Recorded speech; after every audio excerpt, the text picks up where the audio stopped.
دل بہت رنجیدہ ہے نا، تکلیف ہے، پریشانی ہے، دعا کرو اللہ سے، جائے نماز سے تب تک نہ اٹھو جب تک سارا غبار اللہ کے آگے نہ رکھ دو۔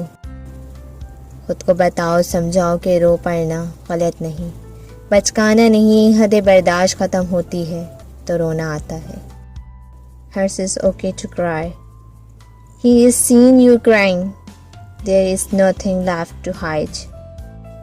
مالک سے کیا چھپانا، تمہیں پتہ ہے یہ جائے نماز پہ بیٹھ کے رونا اپنے آپ نہیں ہوتا، یہ تم پڑھ الحم شریف رہے ہوتے ہو، لیکن الفاظ کی جگہ آنسو گرے ہوئے ہوتے ہیں، یہ کروایا جاتا ہے، یاد رکھنا۔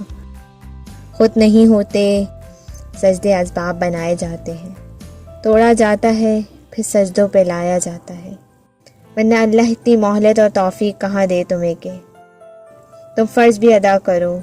اس کی مرضی نہ ہو تو اگر اس کے سامنے رونے کی توفیق مل گئی ہے نا تو سمجھ لینا اللہ خیر کرنے پہ آ گیا ہے، پھر اس سے کچھ نہ چھپانا، وہ تو ٹوٹی ہوئی شاخوں سے جڑیں نکال کے ان جڑوں سے تناور درخت کھڑا کر سکتا ہے، وہ ایک ایک غم کا مداوع کرے گا، بس شکایت نہ کرنا، اس سے وہ غم بھی دے تو بسم اللہ۔